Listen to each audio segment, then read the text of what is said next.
du journaliste assez délicat. Voilà. Et extrêmement contesté, il faut le dire aujourd'hui, parce qu'on va en parler avec Tarnero qui a publié, enfin qui a sorti un film sur ce sujet.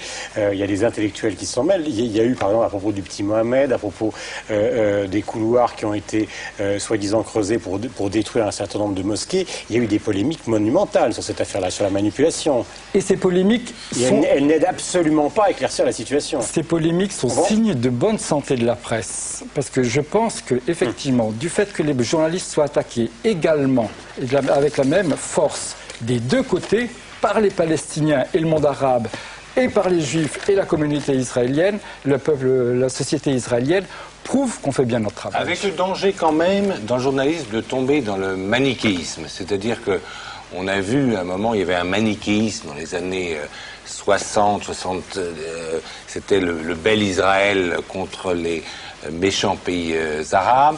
Et ensuite, maintenant, on a vu avec l'affaire de Jenin, par exemple, que ce manichéisme s'était retourné et qu'il fallait forcément qu'il y ait des méchants israéliens contre des bonnes victimes arabes.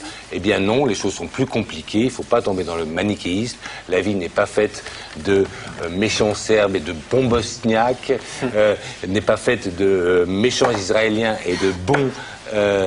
non, c'est pas à Jenin, Jean Asfeld, il n'y a pas eu un massacre. Il n'y a pas eu Non, je disais, quand tu as parlé de Jenin, c'était plus que ça.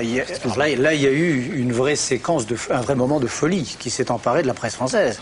Moi, je me rappelle, je suis allé à Jenin le jour du départ des troupes israéliennes. Je suis allé voir. J'entendais à la télévision, je lisais dans les journaux, massacre à Jenin, on n'a jamais vu ça depuis la Seconde Guerre mondiale, enfin des commentaires d'une hyperbolie extraordinaire. Bon, en fait, il y avait eu une bataille avec plusieurs dizaines de morts, je crois 70 morts ou 80 morts d'un côté, 30 ou 35 de l'autre. C'est 100 de trop, évidemment, mais c'était une bataille, c'était pas un massacre. C'est une ville qui est massacrée, Bernard. Et c'est le centre d'une ville qui est massacrée. Un des plus grands photographes américains, Chris Morris, a dit « Je n'avais pas vu ça depuis Ground Zero ». Vous arrivez au centre d'une ville où il n'y a plus une maison qui tient debout. Il n'y a plus une maison qui tient debout. Le niveau du sol a monté.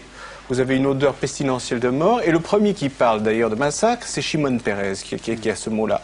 Alors évidemment, après on va faire un décompte des morts.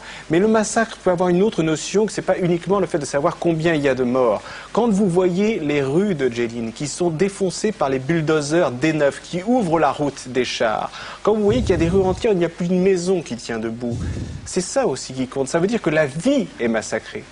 Pas une vie, plusieurs vies ou la vie de cette ville. Écoutez, moi, il se trouve que j'y suis allé et que j'ai donc vu, vous aussi, bien. Moi aussi, donc, on a vu ça, Bruno. Donc vous savez comme moi. Vous savez tous les deux, vous n'avez pas vu la même chose. Si, je pense qu'on a vu la même chose. C'est-à-dire, on a vu sur 800 mètres d'un côté et 700 mètres de l'autre. Hein, c'était ça le périmètre. Lune. Pardon ? La Lune, on a vu la Lune. On a vu en effet des maisons détruites, c'est vrai. Non.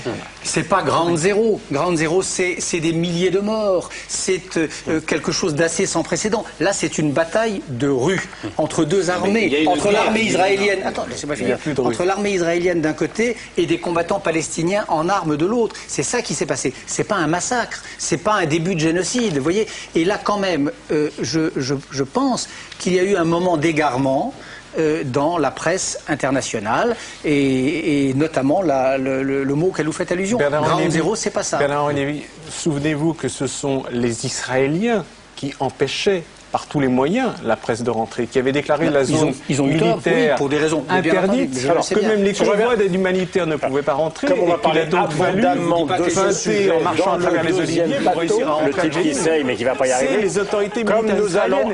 Il aurait suffi d'ouvrir le premier jour. Je vous dis pas que les Israéliens sont des grands communicants. Comme nous allons parler abondamment. Les Israéliens sont des grands communicants. Ils ont sûrement fait une erreur de ne pas laisser en effet les journalistes. Ils ont évidemment. On commet toujours une erreur en ne laissant pas les journalistes enquêter. Les journalistes doivent se rendre sur les lieux des batailles et sur les lieux des massacres quand il y a massacre. À Jenin, c'était une bataille, c'était pas un massacre. On va y revenir dans un instant. Question tout à l'heure évoquée par Josiane.